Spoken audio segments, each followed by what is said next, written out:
السلام عليكم ورحمة الله وبركاته. نحمده ونصلي على رسوله الكريم. أما بعد فأعوذ بالله من الشيطان الرجيم. بسم الله الرحمن الرحيم. إذا جاء نصر الله والفتح ورأيت الناس يدخلون في دين الله أفواجا فسبح بحمد ربك واستغفره إنه كان توابا. صدق الله العظيم. رب اشرح لي صدري ويسر لي أمري واحلل عقدة من لساني يفقهوا قولي. আল্লাহ তাআলার শুকরিয়া আদায় করছি যে আল্লাহ তাআলা আমাদেরকে একটি গণবিপ্লব শেষে, একটি গণঅভ্যুত্থান শেষে একটি নতুন বাংলাদেশ দেখবার সুযোগ করে দিয়েছেন। আমরা করছি আলহামদুলিল্লাহ ওয়া শুকরিল্লাহ। আল্লাহ তাআলার শুকরিয়ার পাশাপাশি আমি এই বিপ্লবের সাথে, গণবিপ্লব, গণঅভ্যুত্থানকে যারা নেতৃত্ব দিয়েছেন, লিড দিয়েছেন, এটাকে যারা সমর্থন জুগিয়েছেন, তাদের সবাইকে প্রাণ ঢালা শুভেচ্ছা এবং অভিনন্দন জানাচ্ছি। এই বিপ্লবকে বাস্তবায়ন করবার জন্য যারা নিজের দেহের তাজা রক্তটুকু বিলিয়ে শাহাদাত বরণ করেছেন, আমি শুরুতেই তাদেরকে গভীর শ্রদ্ধার সাথে স্মরণ করছি। তাদের রূহের মাগফিরাত কামনা করছি এবং শাহাদাতের সর্বোচ্চ মাকাম আল্লাহ সুবহানাহু ওয়া তাআলার কাছে আমি কামনা করছি। পাশাপাশি যারা আহত হয়েছেন তাদের সুস্থতা কামনা করছি এবং আমাদের তরুণ মুক্তিযোদ্ধা ভাইয়েরা যারা সামনে থেকে এই বিপ্লবকে লিড দিয়েছেন, তাদেরকে আমার পক্ষ থেকে রইল প্রাণ ঢালা শুভেচ্ছা এবং অভিনন্দন। বিশেষ করে বৈষম্য বিরোধী ছাত্র আন্দোলনের যে নেতৃবৃন্দ বা সমন্বয়ক ভাইয়েরা, যারা আপনারা এখনো পর্যন্ত অনেক পরিশ্রম করে যাচ্ছেন, আমাদের সকলের পক্ষ থেকে আপনারা সালাম জানবেন, শ্রদ্ধা জানবেন এবং ভালোবাসা জানবেন। সম্মানিত শুধু আমি শুরুতেই দুঃখ প্রকাশ করে নিচ্ছি যে কিছু কারিগরি ত্রুটির কারণে আমরা আমাদের লাইভটি প্রায় আধা ঘন্টা দেরি করে শুরু করলাম। আপনারা ক্ষমা সুন্দর দৃষ্টিতে দেখবেন এবং সবাইকে অনুরোধ করবো যে গণসচেতনতার স্বার্থে, জনসচেতনতার স্বার্থে লাইভটি আপনারা শেয়ার করবেন। আমি খুব বেশি সময় নিতে চাই না। আমরা আল্লাহর দরবারে শুকরিয়া জানাই। পুরো দেশব্যাপী আনন্দ, উল্লাস, উচ্ছ্বাস, মানুষের মধ্যে একটা ঈদ ভাব। আমরা গত অল্প কয়েকদিন আগে ভাবতে পারেন যে আল্লাহ তাআলা এত দ্রুত আমাদের হাতে বিজয় তুলে দিবেন। তো আমরা আল্লাহর দরবারে কায়মে বাক্যে শুকরিয়া জানাচ্ছি, শুকর গুজার হচ্ছি, লাখ কোটি শুকর এবং সুজুদ জানাচ্ছি এবং যারা এটাকে বাস্তবায়ন করেছেন তাদের কৃতজ্ঞতা জানিয়ে শুরু করছি। আমি অল্প কয়েকটি কথা রিমাইন্ডার হিসেবে আপনাদের সাথে শেয়ার করে আজকে লাইভটি শেষ করতে চাই। সমাজের সাথে প্রথম কথা হচ্ছে যে আমরা একটা সাময়িক বিজয় অর্জন করেছি, কিন্তু আমাদের সংকট কিন্তু কাটেনি, অন্ধকার কাটেনি এখন। আমরা গত রাতে কিছু ক্যাওটিক সিচুয়েশনের কথা শুনেছি বাংলাদেশে, আপনারা দেখেছেন অনেকে। আমি নিজেও খুব ক্লোজলি ফলো করছিলাম, সারা রাত ঘুমাতে পারিনি, ফজর করে আমি ঘুমিয়েছি। তো এজন্য আমাদেরকে সজাগ থাকতে হবে। সম্মানিত ভাই বোনেরা, সজাগ থাকতে হবে, ঐক্যবদ্ধ থাকতে হবে। মাইলস টু গো, অনেক দূর আমাদেরকে যেতে হবে। আন্দোলন বা বিপ্লবের, এটা হচ্ছে আন্দোলন শেষে একটা সফল বিপ্লব বা গণঅভ্যুত্থান শেষে এটা হচ্ছে প্রথম ধাপ, যে স্বৈরাচারের পতন হয়েছে। এখন হচ্ছে আমাদের দেশ গড়বার সময়। এই সময় আমাদেরকে অত্যন্ত ধৈর্যশীলতার পরিচয় দিতে হবে, দায়িত্বশীলতার পরিচয় দিতে হবে। বিজয়ীরা দায়িত্বশীল হয়। যদি দায়িত্বশীল অ্যাটিটিউড আমরা দেখাতে পারি, তবে এই বিজয় কিন্তু আমাদের টেকসই হবে। সো অনেক ধরনের ষড়যন্ত্র আশেপাশে ঘুরপাক খাচ্ছে, দেশি বিদেশি। আমাদেরকে সজাগ থাকতে হবে, সচেতন থাকতে হবে। বিজয় উল্লাসে মেতে আমরা যেন আবার কোনো ভুল করে না বসি, বিপ্লবের পরে কোনো প্রতি বিপ্লবকে যেন আমরা স্থান না দিই। এই হচ্ছে প্রথম রিমাইন্ডার আপনাদের প্রতি।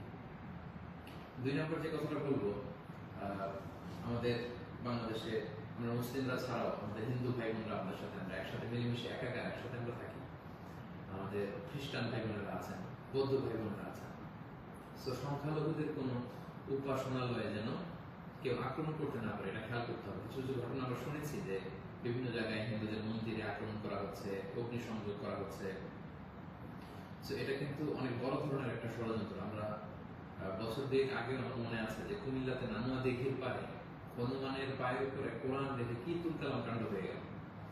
সো যারা ক্ষমতা ছেড়ে পালিয়েছে, তারাই দেখা যাবে যে ভাড়াটে করা লোকজন দিয়ে সেখানে আগুন দিয়ে আল্লাহু আকবার স্লোগান দিবে, নারায়ে তাকবীর, আল্লাহু আকবার স্লোগান দিয়ে বোঝাতে চাইবে যে ইসলামপন্থীদের কাজ এটা, মাদ্রাসার ছাত্রদের কাজ এটা। সো এত কাঁচা কাজ যেন আমরা না করি, আমরা যেন তার তাদের এই ফাঁদে পা না দিয়ে আমরা যেন সচেতন থাকি। বিশেষ করে মাদ্রাসার ছাত্র ভাইদেরকে, আমরা কলিজার টুকরা মাদ্রাসা, আলিয়া মাদ্রাসা, কৌমি মাদ্রাসার ছাত্র ভাইদেরকে আমি বলবো, আপনারা আপনাদের নিজ নিজ থানা, গ্রামের, এলাকার হিন্দু মন্দিরগুলো নিজ দায়িত্বে পাহারা দেন। প্যাট্রোলিং করবেন, ভাগ করে করে সকালে বিকেলে কারা দায়িত্ব পালন করবেন। মাদ্রাসার শিক্ষক যারা আছেন তারা এটা দেখভাল করেন। সামনের এক দুই দিন খুবই গুরুত্বপূর্ণ। আমরা চাই না যে আমাদের বিজয়টা এভাবে নষ্ট হয়ে যায়। এই জাতীয় ষড়যন্ত্র যারা করছে তাদের ষড়যন্ত্রকে আপনারা নস্যাৎ করে দিন সংঘবদ্ধ ভাবে। সো এটা আমাদেরকে খেয়াল রাখতে হবে। কিছু অগ্নিকাণ্ড বা বিচ্ছিন্ন ঘটনা যদি ঘটে, দেখা যাবে যে যারা এই বিজয়ে খুশি না তারা এটাকে ইন্টারন্যাশনালি তারা এটা প্রোপাগেট করবে। তারা বলবে যে Bangladesh is on terrorist attack, জঙ্গি অ্যাটাকে কবলে পড়েছে বাংলাদেশ, অনেক ন্যারেটিভ তারা দাঁড় করাবে এবং এটা করতে তারা বড় করবে। সো আমরা এত সহজে এই বিজয়কে নষ্ট হতে দিব না। আমার 2 নম্বর রিমাইন্ডার হচ্ছে আমার প্রিয় বিপ্লবী ভাই এবং বোনদের প্রতি, বিশেষ করে মাদ্রাসার ছাত্র ভাইদের প্রতি, আপনারা খেয়াল করে সংখ্যালঘুদের কোনো স্থাপনাতে, উপাসনালয়ে যাতে এই জাতীয় ঘটনা না ঘটে ক্লোজ অবজারভেশন করুন, পাহারা দিন, নিরাপত্তা দিন। এটা আমাদের দায়িত্ব। আমরা এবার যদি ভুল করে ফেলি তাহলে বাংলাদেশ ইসলাম অনেক পিছিয়ে যাবে। বাংলাদেশ সমৃদ্ধ বাংলাদেশ গড়বার স্বপ্ন এটা অনেক পিছিয়ে যাবে। 3 নম্বর যে কথাটি আমি শেয়ার করতে চাই সেটা হচ্ছে, আমরা প্রায় বলি যে ইতিহাসের সবচেয়ে বড় শিক্ষা হচ্ছে যে মানুষ ইতিহাস থেকে শিক্ষা নেয়। আমরা যেটা দেখলাম প্রায় 1.5 যুগ ধরে বা 1.5 দশক ধরে যে ক্ষমতাসীন দলটি ছিল, তারা যখন আজকে বিদায় নিল, বিদায় তো না, বেসিকলি তারা বাধ্য হয়ে ক্ষমতা ছেড়ে পলায়ন করেছে। তো তাদের বিদায়টা আসলে কেমন হলো যদি আমরা একটু বিশ্লেষণ করি, অ্যানালাইসিস করি, যে আপনার ক্ষমতার দাপটে বাকি মহিষে এক ঘাটে পানি খেতে এরকম অবস্থা। এসএসএফ আপনাকে সিকিউরিটি দিত, আপনার সামনে বহর, পেছনে বহর, কত সিকিউরিটি, কত ন্যাশনাল প্রোটোকলের ব্যবস্থা আপনি করেছেন। কিন্তু আজকের বিদায়টা আপনার কেমন হয়েছে? পুরো দেশব্যাপী গণধিক্কার, ঘৃণা, বদয়া ছাড়া কিছু আপনি হাসিল করতে পারেননি। সো এ থেকে আমাদের রাজনীতিবিদদের, আমাদের সকলের শিক্ষা গ্রহণ করা উচিত। আপনার বিদায় কেউ কাঁদেনি, কেউ কোনো সংবর্ধনা দেয়নি, সহমর্মিতা জানায়নি, বরং আপনার অস্তিত্বই ছিল হুমকির মুখে।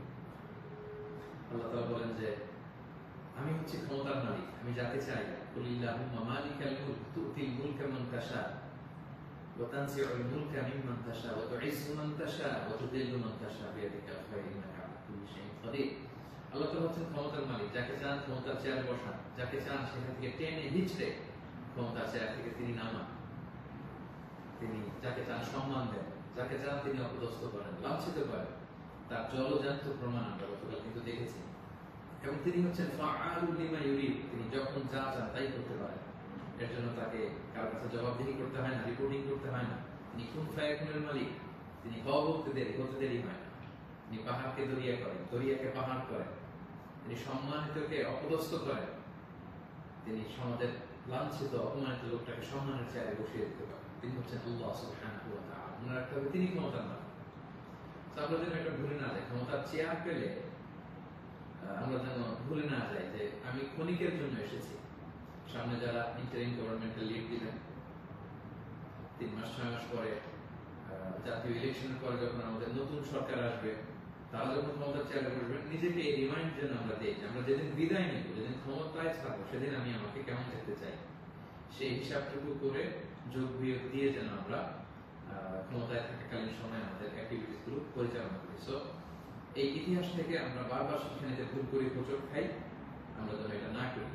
আমি আমাদের জাতীয় নেতৃবৃন্দদেরকে বলবো, যারা আসন্ন নির্বাচনে নির্বাচিত হয়ে আসবেন, বাংলাদেশকে নেতৃত্ব দিবেন, নতুন প্রজন্মের বা পুরাতন অভিজ্ঞদের মধ্যে থেকে যারা মিলে সরকার গঠন হবে সামনের ইলেকশন শেষে, আপনারা মেহরবানি করে এই শিক্ষাটুকু আপনারা নিবেন। এবং বাংলাদেশে এটা তো আমরা দেখে এসেছি ছোটবেলা থেকেই, একদল ক্ষমতা ছাড়লে অন্য দলের লোকেরা তাদের উপর কিভাবে আক্রমণ করে যেদিন তারা ক্ষমতা থেকে যায়, আবার তারা ক্ষমতা আসলে তারা যখন ক্ষমতা ছেড়ে অন্য বিরোধী দল তাদের উপর আক্রমণ করে। এই রেশারেশি আক্রমণ আমরা চাই না, আমরা এর অবসান চাই। আমরা ইতিহাস থেকে শিক্ষা নিতে চাই, আমরা একটা সমৃদ্ধির বাংলাদেশ ঐক্যবদ্ধভাবে একসাথে হাতে হাত রেখে কাঁধে কাঁধ মিলিয়ে গড়ে তুলতে চাই। এটা হচ্ছে আমার 3 নম্বর রিমাইন্ডার। 4 নম্বর রিমাইন্ডার হচ্ছে, গতকাল আমরা দেখেছি যে স্বৈরাচারের পতনের ঘোষণার মধ্য দিয়ে পুরো বাংলাদেশ, পুরো লাল সবুজের পতাকা, পুরো 18 কোটি মানুষ আনন্দ উল্লাসে ফেটে পড়েছে। আমরা আল্লাহ শুকরিয়া আদায় করেছি, আমরা হাফ ছেড়ে বেঁচেছি, আমরা স্বস্তির নিঃশ্বাস ফেলেছি, আমরা নতুন করে একটা স্বাধীন বাংলাদেশ পাওয়ার একটা আকাঙ্ক্ষা আমাদের হৃদয়ে জেগেছে। শুধুই কিন্তু দুঃখের ব্যাপার হলো আমরা মাঝে মাঝে আবেগে অথবা লোভে পড়ে অথবা হৃদয়ের জ্ঞান হারিয়ে এমন কিছু করে ফেলি যেটা আমাদের এই বিজয়কে, আমাদের অ্যাচিভমেন্টকে প্রশ্নবিদ্ধ করে, এটা ন্যায্যতাকে প্রশ্নবিদ্ধ করে। গতকাল আমরা দেখেছি যে উল্লাসিত জনতা তারা জাতীয় সংসদ ভবনে ঢুকে পড়েছে, গণভবনে ঢুকে পড়েছে, সেখানে যে লুটপাট, চুরি, যা বলা যায় এগুলো সব ধরনের কাজগুলো করেছে এবং এগুলো কিন্তু লাইভ ব্রডকাস্ট হয়েছে, বিশ্বব্যাপী ছড়িয়েছে। আপনারা আসলে কি মেসেজ দিলেন? আমাদের দেশের ছাত্র জনতা তারা কি লুটপাট করে?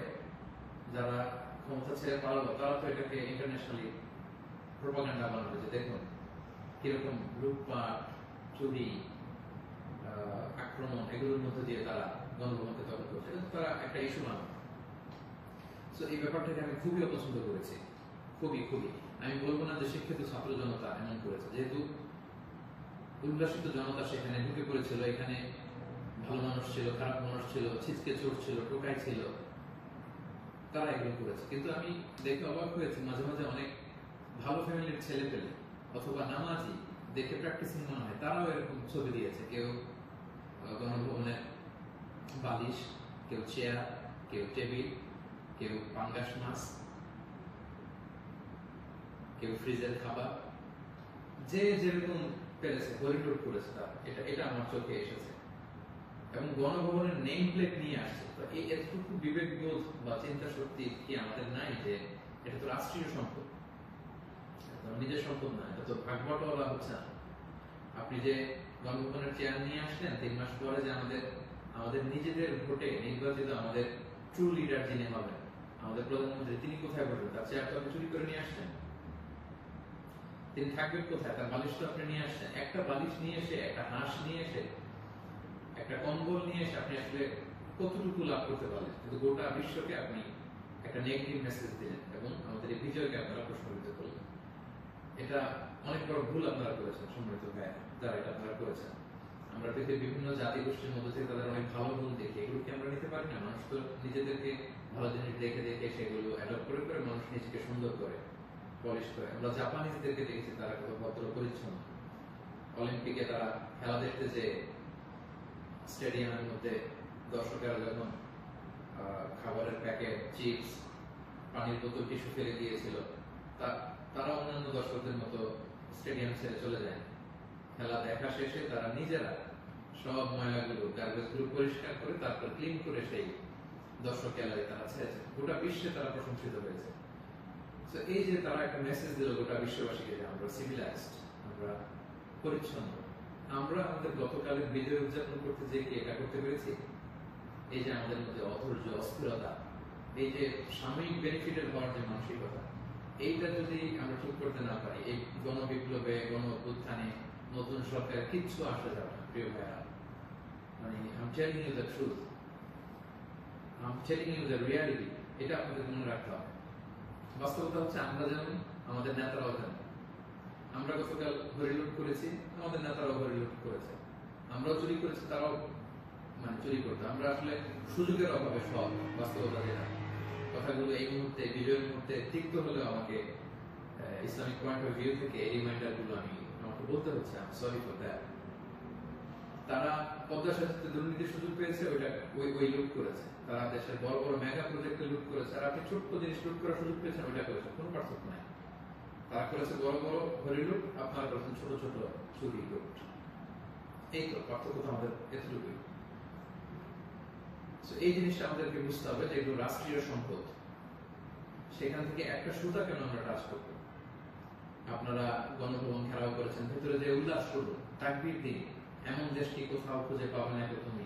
সকল দেশের রানী সেজে আমার জন্মভূমি, গলা ছেড়ে দিয়ে সবাই মিলে কোরআন গান করতে, গোটা বিশ্ব দেখতে আমরা কত সিভিলাইজ, আমরা কত সভ্য। সেটা না করে আপনারা ভাঙচুরের মতো কাজ, লুটপাটের মতো কাজ আমরা করে ফেলছি। আমি বলবো না যে সবাই বুঝে করেছেন, অনেকে রাগ থেকে, ক্ষোভ থেকে, ঘৃণা থেকে এটা করেছেন, কিন্তু কাজটা ভুল করেছেন। প্রথম যেটা করতে হবে, আপনাদেরকে আল্লাহর কাছে ক্ষমা চাইতে হবে। আল্লাহর কাছে ক্ষমা চান। দ্বিতীয়ত এগুলো ফেরত দিয়ে আসতে হবে। প্রিয় ভাই, আমাদের ছাত্র বন্ধুরা এগুলো কালেকশন করছে, এবং ছাত্র ভাইদেরকে আমি বলবো যারা এগুলো আবার রিটার্ন দিতে আসবে তাদেরকে যেন আমরা ব্লেম না করি, পড়াশোনা না করি। তারা তাদের রিয়েলাইজেশন থেকে নিয়ে আসছে, এগুলো তারা রিসিভ করুন। কারণ এগুলো রাষ্ট্রীয় সম্পদ, নতুন গভর্নমেন্ট আসলে আবার নতুন করে রাষ্ট্রীয় অর্থ ব্যয় করে এগুলো আমাদেরকে আবার মেরামত করতে হবে, ঠিক করতে হবে সঙ্গে সঙ্গে। এবং একজন মুমিন এই কাজ কখনো করতে পারে না। একজন বিশ্বাসীর সাথে এই ধরনের মাইন্ডসেট অ্যাটিটিউড যায় না। প্রিয় ভাই এবং বোনেরা, ছোট একটা হাদিস বলে পয়েন্ট আমি শেষ করছি। খাইবারের যুদ্ধ থেকে রাসূল সাল্লাল্লাহু আলাইহি ওয়াসাল্লাম সাহাবাদেরকে নিয়ে ফিরছিলেন বিজয়ী হয়ে। আপনাদের মনে থাকবার কথা, ইহুদিদের বিরুদ্ধে এই যুদ্ধ হয়েছিল, সপ্তম হিজরির ঘটনা। ফেরার পথে রাসূল সাল্লাল্লাহু আলাইহি ওয়াসাল্লাম একদিন খাদেম রাসূল সাল্লাল্লাহু আলাইহি ওয়াসাল্লাম উটের হাওদাস ঠিক করছিল, এমন সময় একটা বিক্ষিপ্ত তীর এসে তার গায়ে লেগে সে সেখানে মারা যায়। সাহাবারা তার জন্য দোয়া করলো।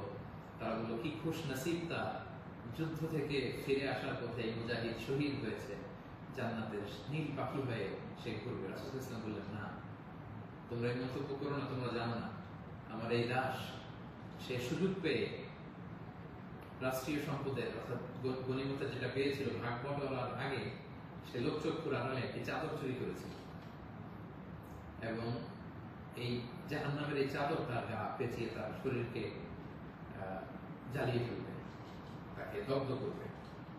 আল্লাহু আকবার। অনেক লম্বা কথা, আমি সংক্ষেপে শেষ করে দিচ্ছি। সময়টা যদি আপনি খেয়াল করে দেখুন, একজন সাহাবী, বিশ্বনবীর সার্ভেন্ট, সে রাষ্ট্রীয় এই সামান্য একটা চাদর চুরি করার কারণে রাসূল সাল্লাল্লাহু আলাইহি ওয়াসাল্লাম বললেন, শাহাদাত তো দূরের কথা, এই চাদর তাকে অগ্নিদগ্ধ করবে। তো আপনার কি ভয় হয় না? আপনি যে গণভবন থেকে বালিশ নিয়ে আসলেন, চাদর নিয়ে আসলেন, ওখানকার টিভি নিয়ে আসলেন, ওখানকার জিনিসপত্র যে আপনি কাঁধে করে নিয়ে আসলেন, ফুলের টব এটা সেটা ভেঙে যে নিয়ে আসলেন, এগুলো যে আগুনের লেলিহান শিখা হয়ে আপনাকে জ্বালাবে, আপনার কি ভয় হয় না? এই মাইন্ডসেটের যদি আমরা থাকি, কোনো ভালো নেতাই আমাদের কিছু করতে পারবে না। 18 কোটি জনগণের এই হাইলি পপুলেটেড দেশে কেউ এসে কিছু করে দিয়ে যেতে পারবে না যদি আমরা নিজেরা না শুধরাই। আমরা এটা ভুল করেছি, আমরা অনুতপ্ত হব, অনুশোচিত হব। যারা আমার আলোচনা শুনেন, আমাকে পছন্দ করেন, আমি হাত জোর করে অনুরোধ করব, প্রত্যেকটি জিনিস আপনারা ফেরত দিয়ে আসবেন। এগুলো রাষ্ট্রীয় সম্পদ, কোন রাষ্ট্রীয় সম্পদকে তো সুরক্ষা করার অধিকার আল্লাহ তাআলা আমাদেরকে দেন। আল্লাহ তাআলা আমাদেরকে বোঝাতে হবে। 5 নম্বর যে পয়েন্টটি বলবো সম্মানিত ভাই এবং বোনেরা, গত রাত থেকে এখন পর্যন্ত আমি শুনেছি যে কাইন্ড অফ সিভিল ওয়ারের মতো একটা অবস্থা, গৃহযুদ্ধের মতো অবস্থা, থানা জ্বালিয়ে দেওয়া, ভিন্ন রাজনৈতিক মতাবলম্বী যারা তাদেরকে সুযোগ পেয়ে আক্রমণ করা, হতাহতের ঘটনা কিন্তু ঘটেছে। এইরকম চালিয়ে গেলে আমাদের বিজয় কিন্তু যে কোনো মুহূর্তে নস্বাত হয়ে যেতে পারে। এবং আমি সেনাবাহিনীকে বলবো, অস্থায়ীভাবে সামনের 2-1 দিনের জন্য আপনারা আর্মি ডেপ্লয় করুন সব জায়গায়, প্রতিটি থানায়, প্রতিটি ইউনিয়নে, প্রতিটি জেলায়, just to confirm and ensure the security.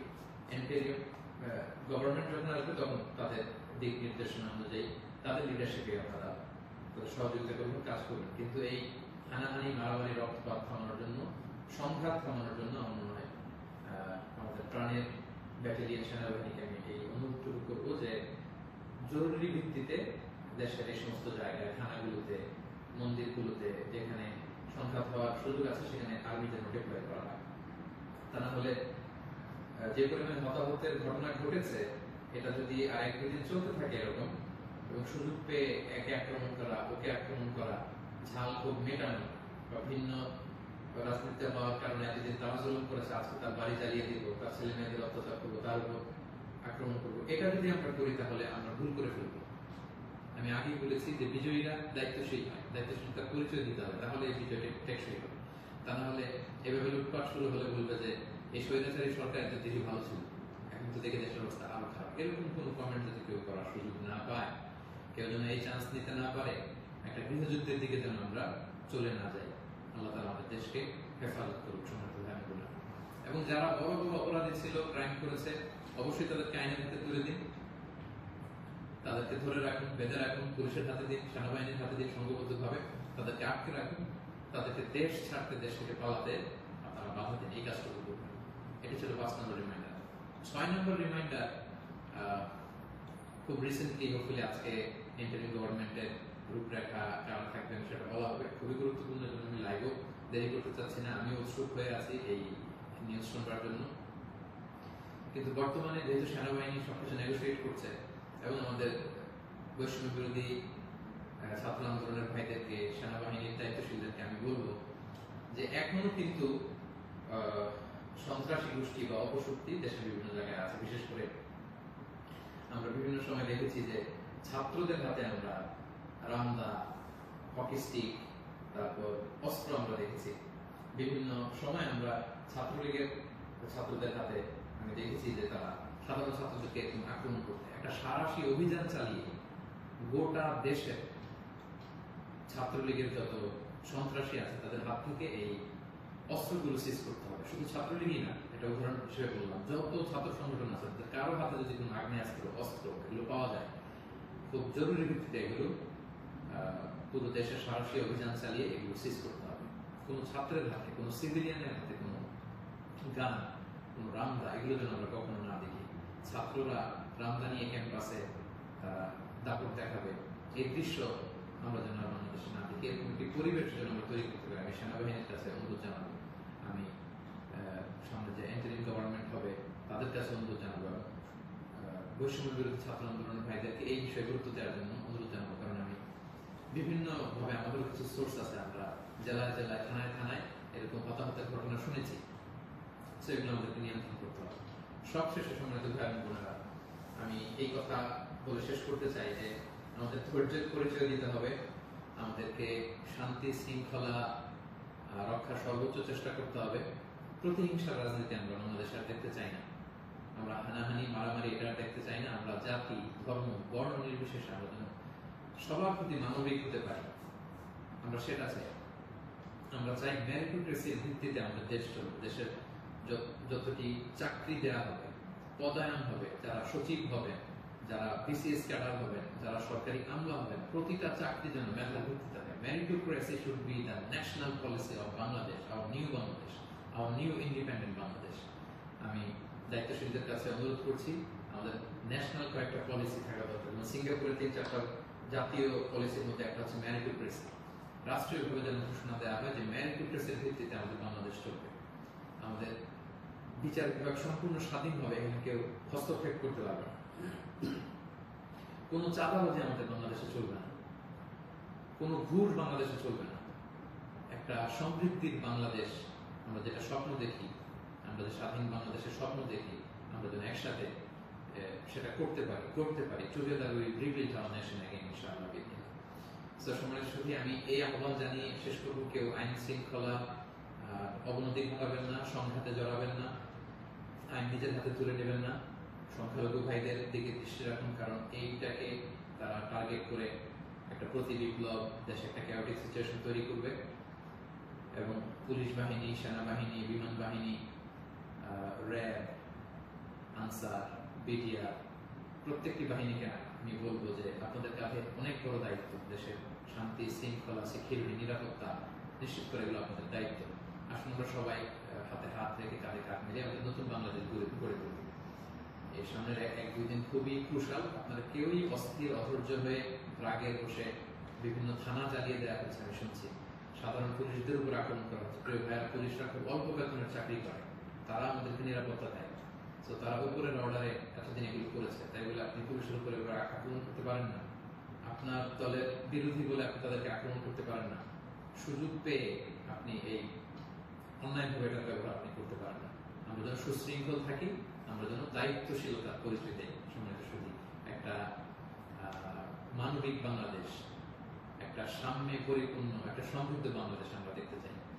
অনেকেই আমাকে ব্যক্তিগতভাবে মেসেজ করেছেন, কল করেছেন, সবাইকে শুকরিয়া জানাতে চেয়েছেন যে শাইখ আপনি কবে আসবেন। আমি আপনাদেরকে এতটুকু নিশ্চিত করছি যে আমি শীঘ্রই বাংলাদেশে আসছি ইনশাআল্লাহ। স্বাধীন বাংলাদেশে আপনাদের সবার সাথে আবারও পুনরায় সাক্ষাতের আকাঙ্ক্ষা এবং অপেক্ষায় আমি রইলাম। সাম্য, মানবিক মর্যাদা এবং সামাজিক সুবিচার প্রতিষ্ঠিত করে আমরা যেন একটা সমৃদ্ধ বাংলাদেশ সবাই করে তুলতে পারি, সেই প্রত্যাশায় আজকে এই সংক্ষিপ্ত লাইভ সেশন এখানে শেষ করছি। হাদা মা ইনদি ওয়াল ইলমু ইনদাল্লাহি আলাইহি তাওয়াক্কালতু ওয়া ইলাইহি উনীব। আসসালামু আলাইকুম ওয়া রাহমাতুল্লাহি ওয়া বারাকাতুহু।